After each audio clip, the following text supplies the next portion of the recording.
Thank you for listening to our audiobook channel. Please subscribe if you haven't done so already to be notified of new releases twice weekly. And now for the feature presentation, The Mystery of the Lost Jewel. Chapter 1. The Elusive Artifact. The murky autumn fog clung to the cobblestone streets of London, muffling the clatter of horse-drawn carriages and the distant hum of city life. Detective Jane Parsons adjusted her navy blue overcoat, the woolen fabric providing a welcome shield against the crisp morning air. She was on her way to Harcourt House, a grand Georgian townhouse situated on the affluent Grosvenor Square. Sir Reginald Harcourt had sent a hastily written letter summoning her to discuss a matter of utmost urgency. Jane wasn't a stranger to the eccentric aristocrat. Renowned for his expeditions into British East Africa, Sir Reginald Harcourt was a towering figure in both academic and elite social circles. Yet, his reputation had become increasingly tarnished, with rumours swirling about his questionable acquisition methods and the subsequent artefacts he brought back.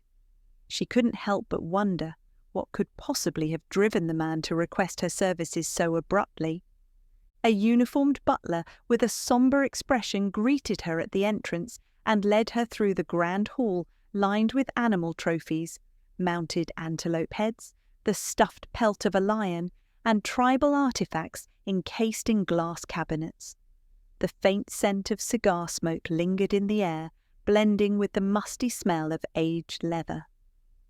Inside the drawing-room, Sir Reginald sat slouched in a high-backed armchair, his once formidable presence diminished by fatigue. His thinning silver hair was dishevelled, and his eyes appeared bloodshot.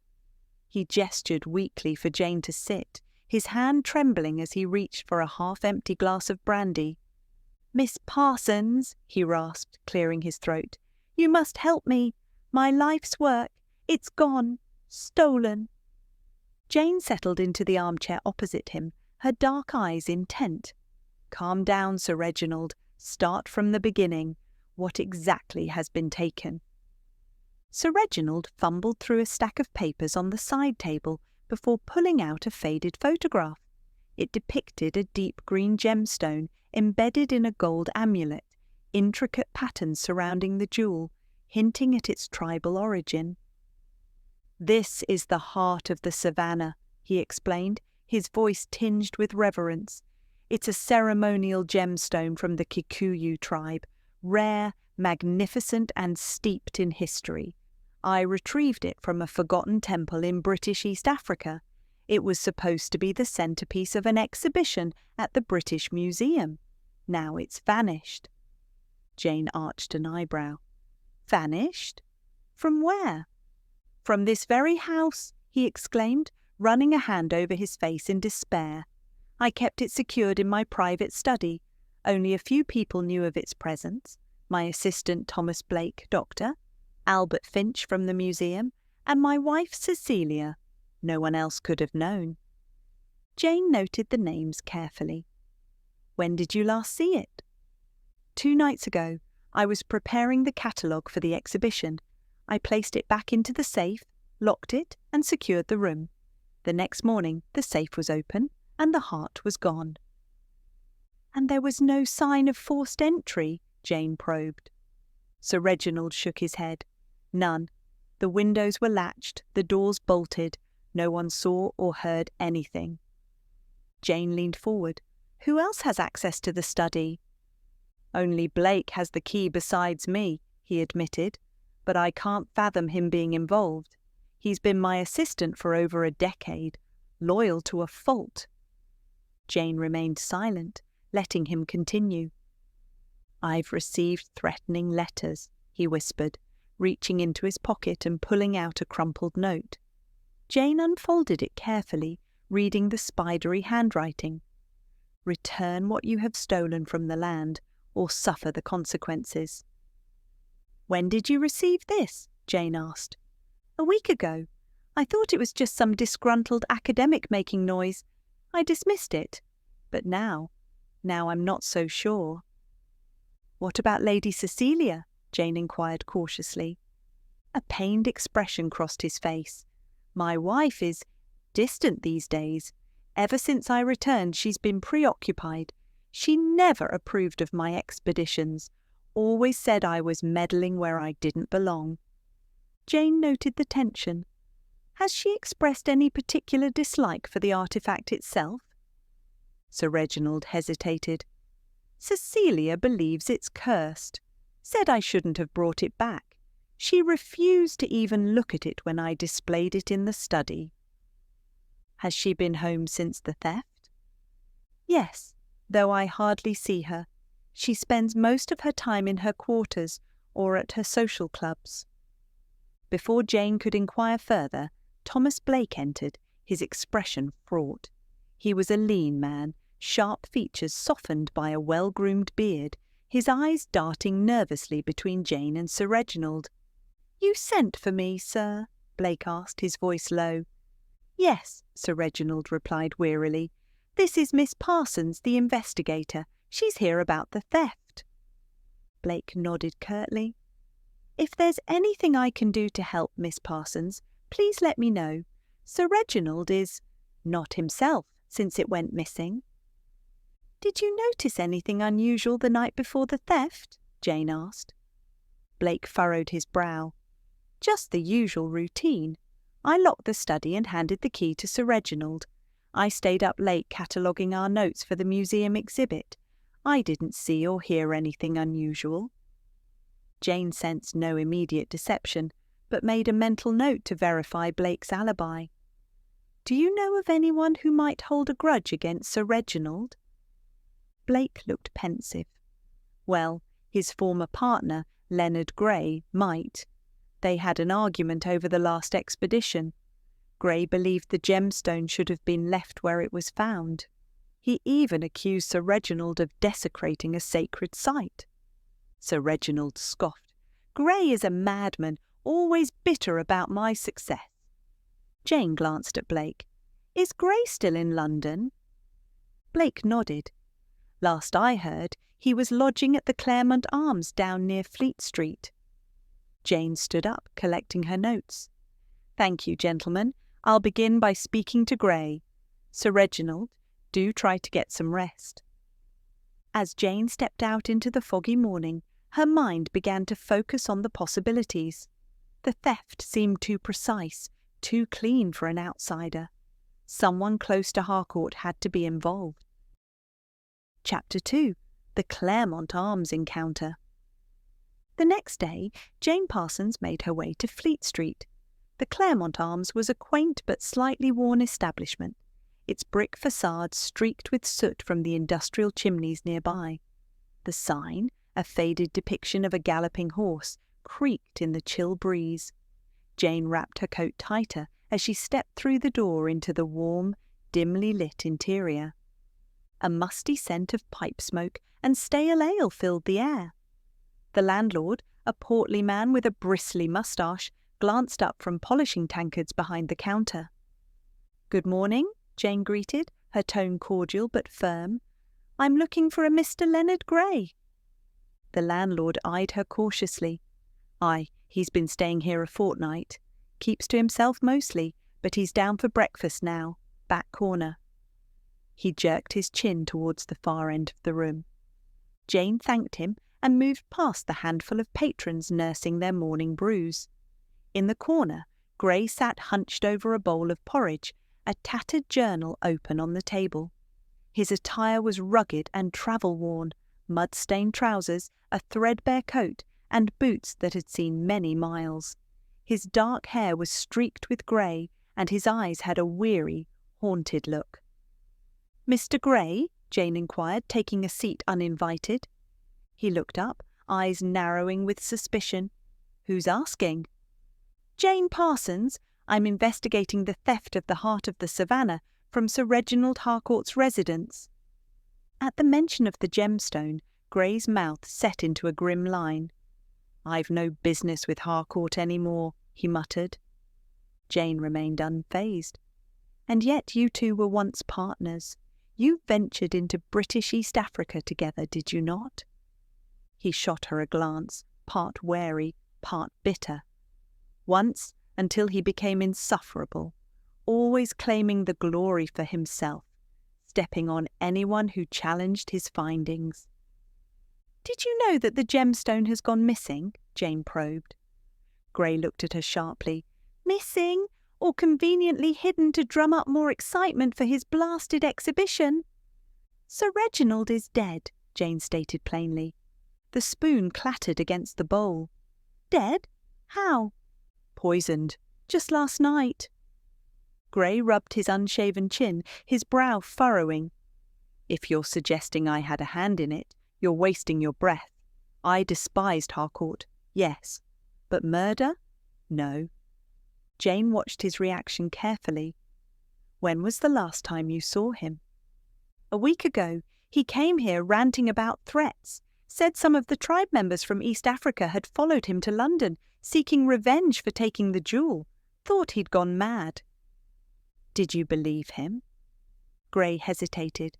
"Honestly, I wouldn't put it past him to rile people up that way. He had a knack for making enemies wherever he went.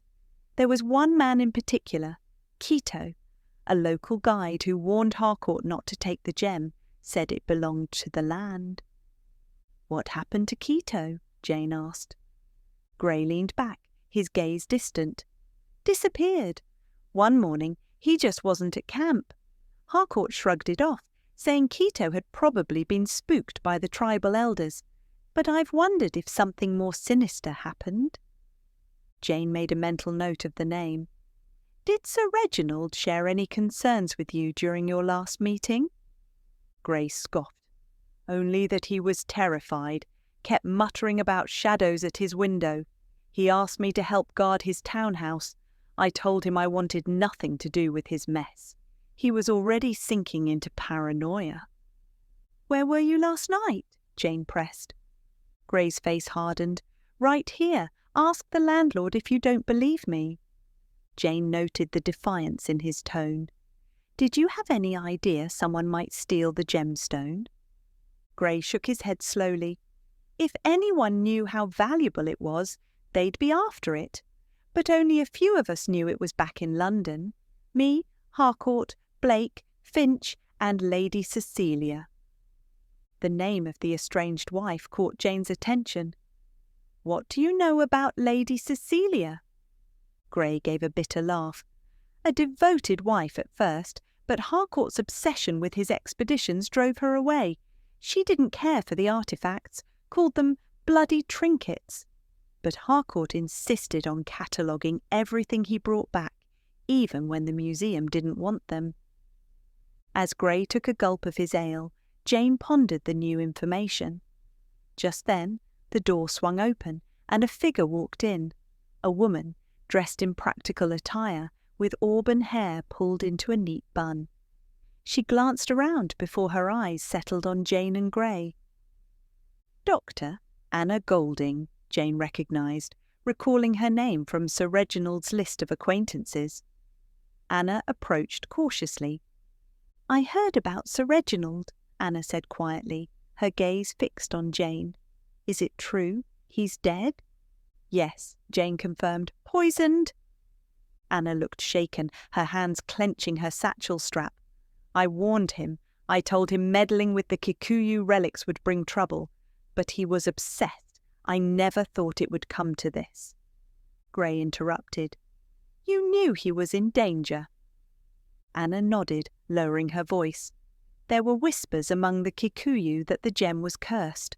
I never believed it, but the tribe saw it as a symbol of balance. Removing it was an affront. Kito warned us all, but Harcourt didn't listen." Jane studied her intently. "Did you see anyone suspicious around his house recently?" Anna hesitated. "A few days ago, I passed by and saw a man lingering near the gates. He was tall, dark-skinned, and wearing a weathered hat. I thought it might be Kito, but that's impossible. He vanished months ago." Gray's eyes widened. "You think he came to London?" Anna shrugged helplessly. "I don't know, but if Kito did make it here, he'd be after the gemstone, not to keep it, but to return it." Jane considered this new angle. Was it possible that Kito, determined to restore what he considered stolen, had followed Harcourt all the way to England? Or was someone using his mysterious appearance as a convenient scapegoat? As Anna excused herself to leave, Gray leaned closer to Jane, his tone more earnest. "Listen, Miss Parsons, whatever you think of me, I didn't kill Harcourt. If Kito is here, he may not be the only one. There are others who wanted that gem, Blake being the most ambitious of them all." Chapter 3. A Web of Lies. The fog had begun to lift as Jane made her way to the British Museum, its imposing stone facade looming against the brightening sky. Her conversation with Leonard Gray and Dr. Anna Golding had left her with more questions than answers. One thing was clear: the theft of the heart of the savannah was far more complicated than a mere burglary. Inside the museum's cavernous hall, Jane found Dr. Albert Finch in his cluttered office, surrounded by stacks of dusty tomes and crates labelled with various expedition names. He greeted her with a distracted nod, adjusting his wire-rimmed glasses as he sorted through a pile of documents. "Ah, Miss Parsons," he said, pushing a crate aside to make space for her. "Terrible business about Sir Reginald. I heard the news this morning." "Yes, I imagine it has caused quite a stir," Jane replied, keeping her tone neutral. "I understand you were involved in preparing the exhibition for the heart of the savannah." "Yes, indeed," Finch replied, his thin hands fidgeting. "Sir Reginald was adamant about showcasing it. The gemstone was to be the centrepiece, remarkably unique, both in size and its cultural significance. A rare find." "Can you tell me more about the gemstone itself?" Jane prompted. Finch opened a leather-bound notebook, flipping through meticulous sketches. "It's an emerald of considerable size, carved into a circular shape and embedded within a golden amulet. The Kikuyu tribe believed it symbolized protection and prosperity. When Sir Reginald brought it back, he was convinced it would solidify his reputation as an explorer, though not everyone shared his enthusiasm." Jane leaned forward. "You mean Leonard Gray?" Finch nodded. Gray was more of a traditionalist. He believed that artifacts of such importance should remain with their people. He considered the act of removing it from the site akin to sacrilege. "Did you ever witness any heated exchanges between them?" Jane asked. Finch hesitated. "One, shortly after they returned from Africa. Gray was furious, accusing Sir Reginald of cultural vandalism. Harcourt dismissed him as sentimental and outdated. They never spoke civilly again." Jane made a note. "What about Lady Cecilia? Did she express any concerns about the gemstone?" Finch sighed, rubbing his temple. "Lady Cecilia visited the museum just before the exhibition was postponed. She seemed rather distressed. Mentioned something about needing to protect her husband from himself. I didn't understand at the time, but it seemed she resented his obsession." As Jane processed this, Finch added, "She did say one peculiar thing. She claimed that Sir Reginald's nightmares had returned." "Nightmares?" Jane's curiosity piqued. "Yes. Apparently, he'd been plagued by them since his return. Dreams of being chased through the savannah, of figures looming in the darkness. He would wake up drenched in sweat, convinced someone was watching him." "Dr. Finch, do you have a catalogue of the items Sir Reginald donated?" Jane asked. "Of course," Finch said, retrieving a worn ledger. "I've documented every piece. But the heart was unique. None of the other artifacts garnered nearly as much attention." She scanned the list, noting tribal masks, ceremonial spears, and a carved ivory staff. A notation at the bottom caught her eye.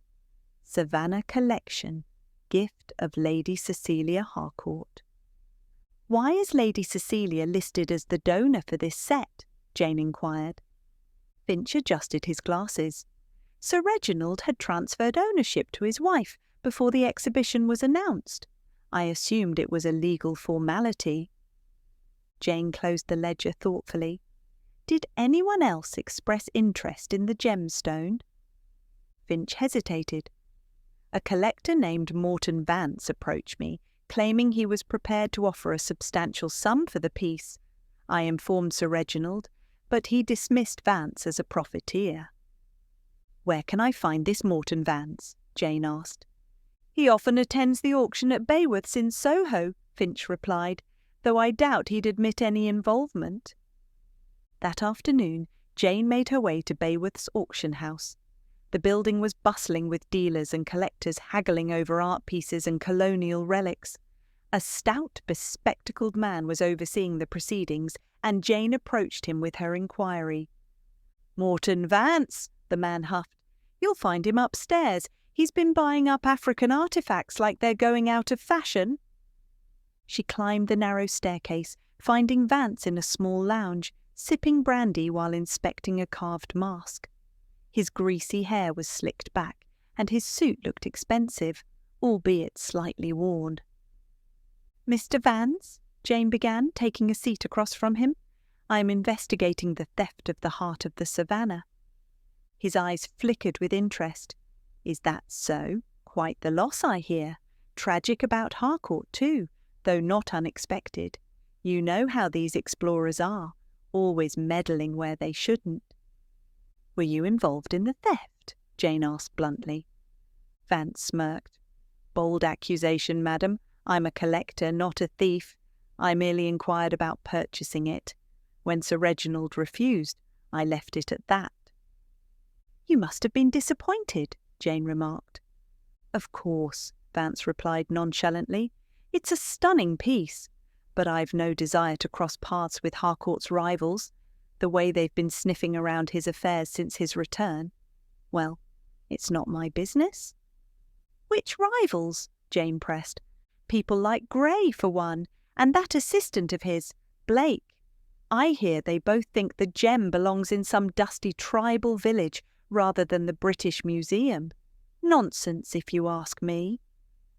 "Did you know Harcourt transferred ownership of the gemstone to his wife?" Jane inquired. Vance raised an eyebrow. "Did he now?" "That's peculiar. A man as possessive as Harcourt wouldn't just hand it over, unless he was scared." "What do you mean?" Vance leaned in conspiratorially. "Word is, Harcourt was being blackmailed, a series of letters threatening to expose some less than honourable aspects of his expedition. Apparently, his wife found out and demanded he transfer the rights to her, likely as a way to protect his assets." Jane's mind raced. If Harcourt had indeed been blackmailed, then the theft could have been an act of desperation, either to cover up a secret or to ensure the artifact didn't fall into the wrong hands. "Thank you, Mr. Vance," Jane said, standing to leave. As she stepped out into the crisp evening air, her mind was filled with thoughts. Lady Cecilia's involvement, Leonard Gray's bitterness, and the threat of blackmail all pointed to a tangled web of motives. The key now was to determine who had the most to gain and who would go to the lengths of murder to secure it. Chapter 4. The Lady's Secrets. The grand townhouse of Harcourt House loomed against the afternoon sky as Jane Parsons approached, her thoughts racing. Lady Cecilia Harcourt was her next focus. If she indeed pressured Sir Reginald to transfer ownership of the gemstone, it was crucial to understand her motives. A potential blackmail angle could hint at a complex dynamic between husband and wife, or even involve an outsider manipulating the situation. A stern-faced maid answered the door, her cap starched to perfection. "May I help you, miss?" "I'm here to see Lady Cecilia Harcourt," Jane said, presenting her card. "It concerns the recent incident." The maid hesitated, glancing over her shoulder. "Her ladyship is in the conservatory. This way, please." The conservatory was a bright, airy space filled with fragrant roses and climbing vines, their lushness almost incongruous with the sombre mood of the house. Lady Cecilia sat at a wrought-iron table, gazing out at the manicured garden. Dressed in a soft lavender gown, her auburn hair was impeccably pinned, but there was a deep sadness in her expression. "Miss Parsons, I presume?" Lady Cecilia's voice was soft, almost weary. "Please join me." Jane took a seat, observing the woman's poised demeanour. "I'm here regarding your husband's death and the theft of the heart of the savannah." Cecilia's mouth tightened. "A cursed stone, if you ask me. It brought nothing but turmoil since he brought it home." "Do you believe in curses, Lady Cecilia?" Jane inquired carefully. A bitter smile crossed Cecilia's lips. "Not in the literal sense, but I believe in the ruin that obsession brings. Reginald was consumed by that gemstone. It wasn't just about exploration or academic achievement. It was a matter of pride, of showing his peers he could unearth what they could not." Jane noted the veiled contempt. "Were you supportive of his expedition?" Cecilia looked away. "In the beginning, yes. I admired his ambition, but over time his expeditions became more reckless. He was determined to prove something, to himself, to the world. That stone, it was supposed to cement his legacy, but it only drove us apart." "Why did Sir Reginald transfer ownership of the gemstone to you?" Jane asked directly. Cecilia hesitated, her eyes flickering with uncertainty. "He was paranoid. After receiving several threatening letters, he feared losing everything to scandal. I convinced him that if the artifact were legally mine, it would provide some protection. He saw sense in it. Finally." "Did he share the contents of those letters with you?" "Not entirely," Cecilia admitted. "He only mentioned that they warned him of dire consequences. He was convinced someone from his past was trying to ruin him. He wouldn't say who." Jane took a deep breath. "Did your husband suspect Leonard Gray?" Cecilia's hands tightened around her teacup. "He did. Gray was vocal about his opposition to the exhibition. He believed the gemstone belonged to the Kikuyu tribe. Reginald accused him of stirring up trouble, but I never thought Gray would kill him." "Did anyone else know about the gemstone being transferred to your name?" A thoughtful pause. "Thomas Blake. He helped arrange the paperwork. Reginald trusted him implicitly." As Jane was about to ask more, Cecilia leaned forward. "Miss Parsons, there is something else. The night before Reginald's death, I heard him arguing with someone in his study. When I entered, there was no one there, but the window was open. He insisted it was just the wind, but I knew he was lying." "Did you recognize the voice?" "It was hushed, urgent. I couldn't make out words, but it didn't sound like Gray. It was more controlled, less angry." A sudden realization struck Jane. "Did it sound like Thomas Blake?" Cecilia's eyes widened. "Now that you mention it, yes, it could have been." Jane's mind raced. If Blake had been arguing with Harcourt the night before the murder, it meant he might know more than he admitted. Just then, footsteps approached, and Blake himself entered the conservatory carrying a pile of correspondence. "Oh, Miss Parsons," Blake greeted, slightly taken aback. "I didn't know you were visiting Lady Cecilia." "Just asking a few questions," Jane replied coolly. "Tell me, Mr. Blake, were you with Sir Reginald the night before his death?" Blake hesitated, glancing at Cecilia. "I was at home, cataloguing the notes from the expedition." "Why?" "Lady Cecilia heard Sir Reginald arguing with someone in the study that night," Jane said pointedly. Blake's face paled. "I swear I wasn't there. Perhaps it was Gray. He's been lurking around the estate hoping to retrieve his so-called legacy." Jane didn't miss the defensiveness in his tone. "You helped arrange the transfer of the gemstone to Lady Cecilia. Was that your idea, or Sir Reginald's?" Blake licked his lips nervously. "Sir Reginald's, of course. He said it would protect his investment if anything went wrong." Jane caught the inconsistency immediately. You just said you weren't there that night. How would you know what he was thinking? Blake stammered. I meant earlier that week. He was discussing it with me. You must believe me. The tension in the room was palpable. Lady Cecilia looked confused, unsure whether to trust the man who had served her husband for years. Jane stood, addressing both of them. I need to investigate further. I suggest you both stay within the house for now. The truth will come out. As Jane left the conservatory, she couldn't shake the feeling that Blake was hiding something. She made her way to Sir Reginald's study, where the scent of pipe smoke still lingered. As she moved around the room, examining the desk and shelves, she noticed a slight discoloration on the back panel of the bookshelf. Intrigued, she pressed against it, and a hidden drawer popped open. Inside was a small leather-bound notebook filled with hastily scrawled notes. Flipping through the pages, Jane found references to a deal, a partnership broken, and the word betrayal underlined twice. A particular line caught her eye. If Blake finds out, he will ruin everything. Must act first.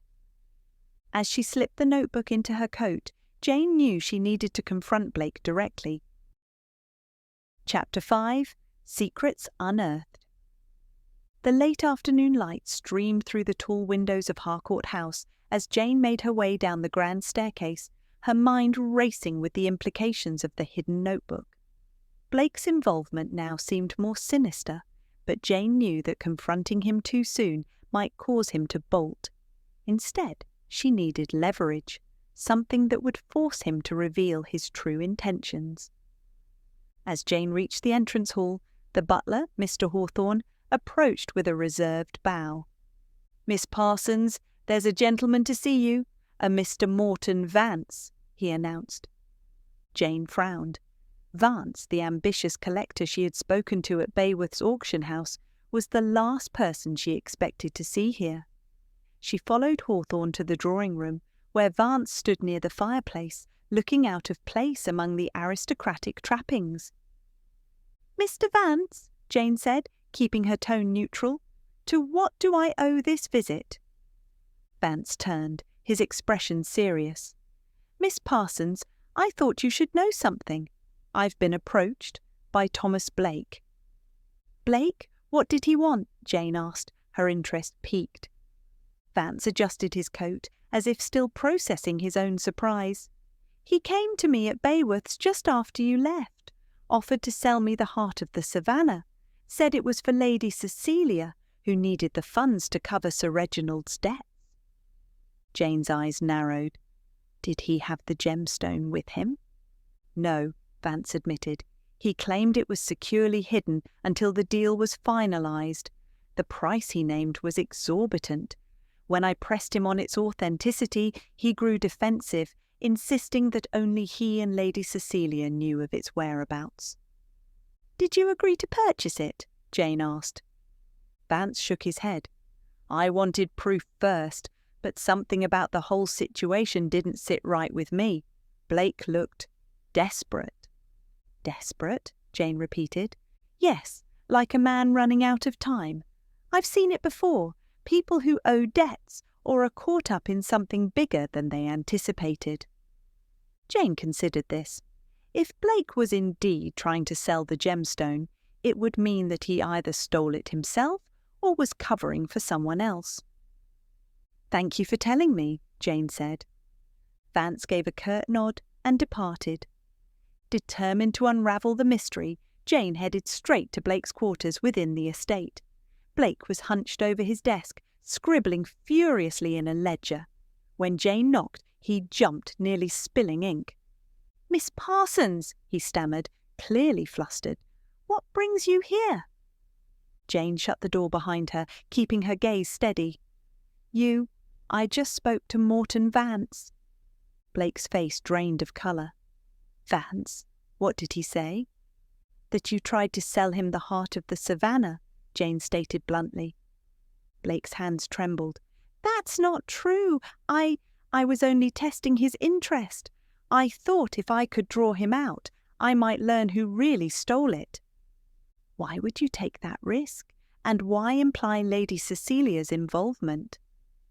Blake hesitated, his eyes darting to the window as if seeking an escape. Because I'm in trouble. I owe money, a lot of it, gambling debts. Sir Reginald found out and threatened to dismiss me. I thought if I could leverage the gemstone, even just by pretending to sell it, I could buy myself some time. Jane folded her arms. You're lying. You wouldn't approach Vance just to gauge his interest. You were desperate. Did you steal the gemstone, Blake? No, he shouted, his voice cracking. I swear I didn't, but I know who did. Jane remained impassive, though her heartbeat quickened. Go on. Blake swallowed hard. It was Lady Cecilia. She took it. I caught her sneaking out of the study the night before Sir Reginald was killed.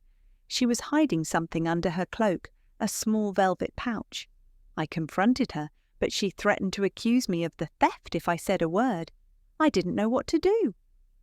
Jane's eyes narrowed. And you didn't think to report this to the authorities? I couldn't risk it, not with my debts. If she accused me, I'd be ruined. I thought if I played along and hinted to Vance that I could get the gemstone, I might make enough to pay off the worst of my creditors. Jane was still sceptical. You expect me to believe you were acting out of self-preservation? Or are you trying to frame Lady Cecilia to save your own skin? Blake sank into the chair, his hands gripping the armrests. Please, you have to believe me. I know it sounds mad, but I didn't kill him. I didn't take the stone. I just... A noise from the hallway made them both start. The door swung open, and Lady Cecilia stood there, pale but composed. Miss Parsons, I need to speak with you, she said quietly, ignoring Blake's presence. Jane motioned for her to enter. Lady Cecilia, you'd better explain why Blake claims you stole the gemstone. Cecilia shot Blake a look of pure disdain. Because he's trying to save himself. Reginald had promised Blake a share of the exhibition profits, but when he found out about the gambling debts, he cancelled the agreement. Blake was furious. He threatened to ruin Reginald. Blake's jaw clenched. That's not true. You're twisting the truth to protect yourself. Cecilia ignored him. That night, I did take something from the study, a letter. Reginald had been receiving blackmail demands, and I wanted to know the truth. I suspected Blake, but I never found proof. Jane's patience was thinning. Where is the gemstone now? Cecilia looked genuinely puzzled. I don't know. After Reginald's death, I assumed it was still in the safe. I never saw it again. Blake sneered. Liar! You wanted to sell it yourself. Vance told me you were desperate to cover the estate debts. Cecilia bristled. The estate is solvent. It's Blake who's been siphoning funds, forging Reginald's signature on withdrawals. I have the bank statements to prove it. Lady Cecilia, Jane said firmly, if you have those bank records, show them to me. Blake, you're not to leave this house until I sort this out. Cecilia nodded, her composure slipping. Blake muttered something under his breath, but Jane was already heading toward the study to examine the alleged bank statements. Back in the study, Jane pored over the documents Cecilia brought. Among them was a torn letter in Reginald's handwriting. Blake has become a liability. I fear he knows more about the acquisition than he should. If it comes to it, I'll have to remove him from the expedition records. I cannot afford a scandal. Jane's eyes widened. Was this the reason for Blake's desperation? Had he killed Sir Reginald to keep his own involvement in the illegal acquisition from being exposed? Or had Cecilia staged the whole thing to shift blame? Chapter 6. A Deception Unveiled. The evening shadows stretched long across the cobblestone streets as Jane Parsons left Harcourt House, her thoughts tangled in the conflicting stories of Lady Cecilia and Thomas Blake. Each seemed equally plausible and equally incriminating. She needed to dig deeper, both into the financial records and the background of Sir Reginald's last expedition. Her first stop was the British Museum to confront Dr. Albert Finch again. Him in the archive room, carefully cataloguing a set of African tribal masks. "Dr. Finch!" Jane called out, her voice breaking the solemn silence. He looked up, surprised but welcoming. "Ah, Miss Parsons, any progress in the investigation?" "Some. I need more information about Sir Reginald's final expedition to British East Africa. Specifically, who financed it, and who else might have had a stake in the artifacts." Finch wiped his hands with a cloth. The expedition was primarily funded by a consortium of private investors, wealthy men who hoped to claim a share of the proceeds from any significant finds, Morton Vance for one, and of course Lady Cecilia contributed a substantial sum to ensure Reginald could finish what he started. Jane frowned. "Lady Cecilia financed the expedition?" "Yes. Though she and Sir Reginald were already estranged by then, she saw it as a way to preserve the Harcourt name. She told me once that if he succeeded, it would save the estate from financial collapse." This didn't match what Cecilia had told her. Jane pressed on. "Did any of the artifacts have questionable provenance?" Finch hesitated. "Well, I did hear whispers. Some of the Kikuyu artifacts were retrieved under dubious circumstances. There was a lot of tension with the local tribes. I believe Reginald's guide, Kito, objected to removing the gemstone, but Reginald insisted." "Did anyone else from the expedition oppose him?" "Leonard Gray, naturally, and surprisingly, Thomas Blake. Blake was usually loyal to a fault, but he argued vehemently with Reginald about bringing the gemstone back. Blake even suggested leaving it in a local mission for safekeeping, but Reginald wouldn't hear of it." Jane took a mental note. Did Blake mention why he opposed bringing it back?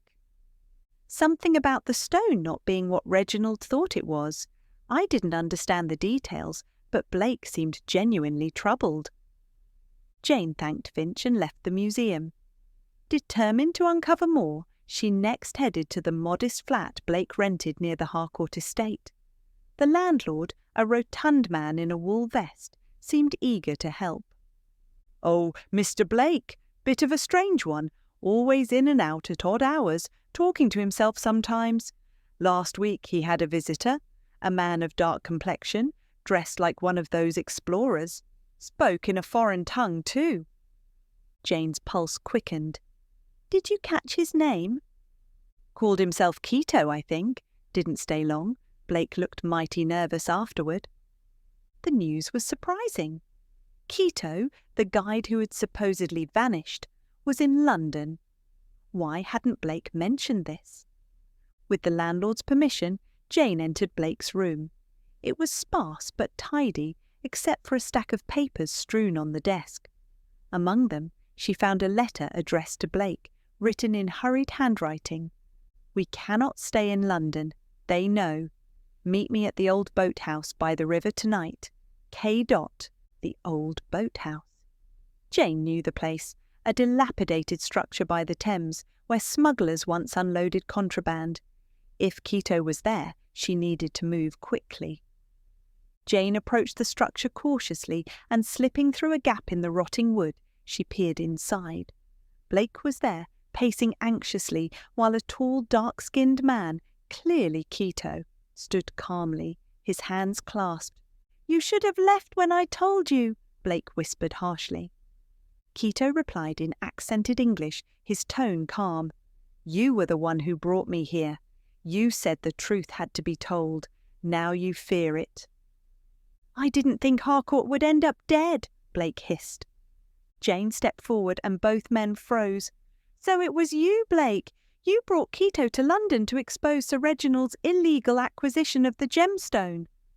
Blake's shoulders sagged. Yes, Reginald lied about how he got it. The gemstone wasn't discovered. It was taken by force. Kito tried to stop him, but the expedition guards threatened violence. I knew if the truth came out, Reginald would lose everything. But when he refused to do the right thing, I sought Kito's help to tell the museum the truth. Jane turned to Kito. "Why did you come to London?" Kito's face was grave. "To take the gemstone back. It belongs to the Kikuyu. When Blake sent word that it was to be exhibited, I knew I had to intervene. But when I arrived, the stone was gone." Blake interjected. "I didn't steal it. I swear I thought Lady Cecilia took it." Jane's eyes narrowed. "Why didn't you come forward when Sir Reginald was murdered?" Blake looked helpless. "Because I thought Kito might have done it. When I saw him near the estate that night, I panicked." Kito shook his head. "I never harmed him. I came to warn him, to tell him to make amends and return the gemstone, but he wouldn't listen." Jane looked between the two men. "If neither of you took it, then who did?" A creak from the doorway interrupted them. Lady Cecilia stepped inside, her face pale. "It was me," she whispered. "I took the gemstone." Blake and Kito gaped at her as Jane remained silent, waiting for the truth. "I was protecting Reginald," Cecilia confessed. "He was unravelling, afraid of shadows, convinced someone was hunting him. I took the gemstone to force him to rethink the exhibition, to let go of his obsession. I hid it at the house. But when he was killed, I didn't know what to do. I thought if I returned it, they would accuse me of murder." Jane stepped closer. "Where is it now?" "In the manor's wine cellar," Cecilia admitted. "Behind the old barrels. I thought it would be safe there."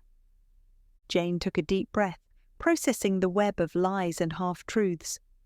The gemstone was never the real motive. It was guilt. Reginald feared exposure for his unethical methods. Someone knew and exploited that fear to drive him to madness. Blake shuddered. But who killed him? Kito spoke softly. "Perhaps the man who feared losing his reputation the most." Jane's eyes widened. With newfound determination, Jane knew it was time to confront the real killer. Chapter 7. The Final Revelation. The dawn light seeped through the smoggy London sky as Jane Parsons hurried back to the British Museum. The revelation at the boathouse had clarified everything. Dr. Finch had manipulated the situation from the very beginning, capitalizing on Sir Reginald's paranoia to push him to the brink of insanity. Now, Jane needed to catch Finch before he could cover his tracks. As she approached the museum, she saw the familiar figure of Inspector Price waiting at the entrance, his sharp gaze settling on her. "Miss Parsons," he greeted, tipping his hat. "Heard you've been unravelling quite the knot. Thought I'd lend a hand."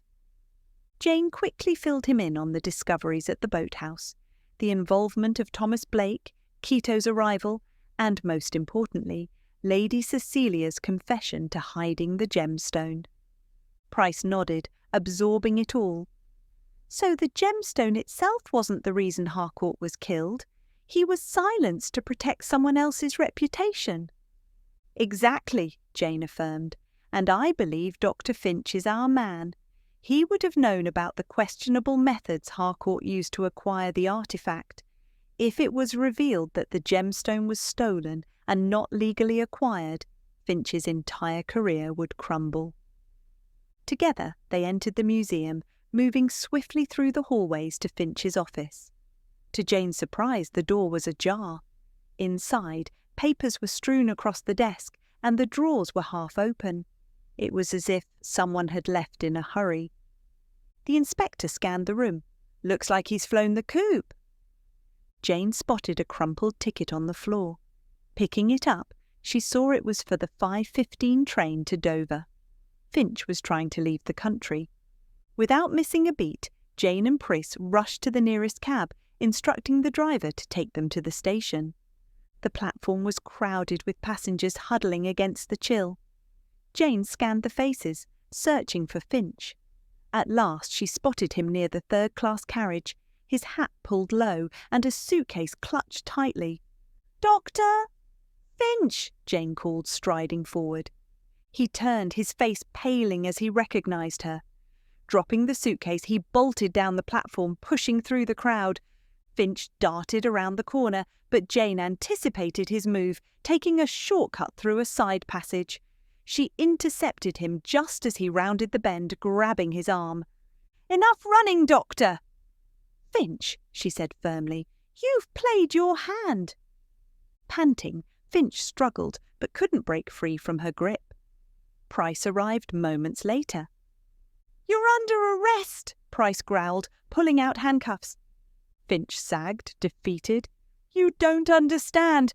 It wasn't supposed to happen like this." In the stark interrogation room at the Scotland Yard, Finch sat hunched over, his hands trembling. "Start talking, Finch," Price demanded. "We know you killed Sir Reginald Harcourt."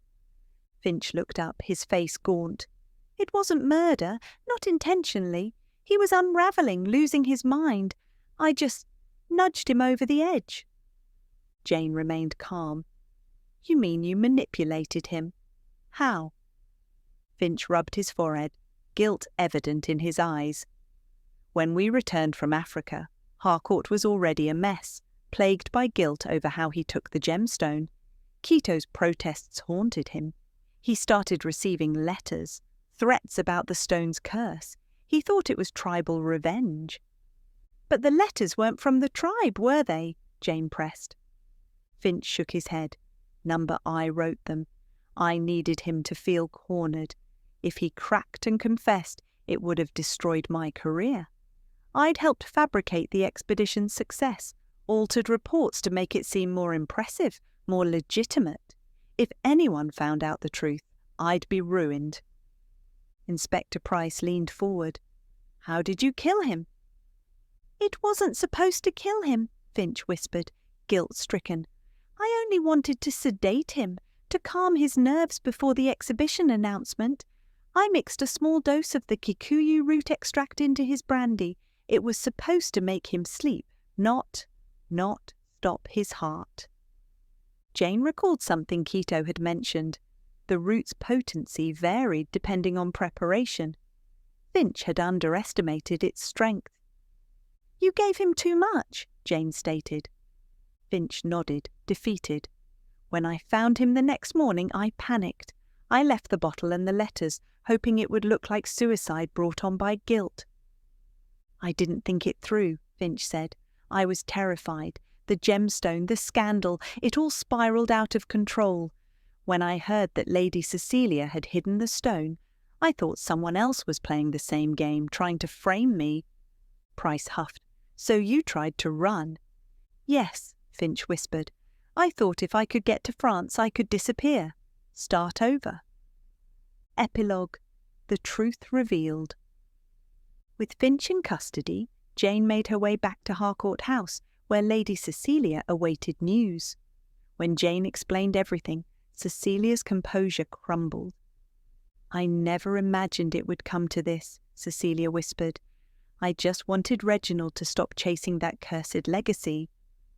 Blake, who had been eavesdropping, entered the room, his expression grim. "So it was Finch all along. I never thought the old man had it in him."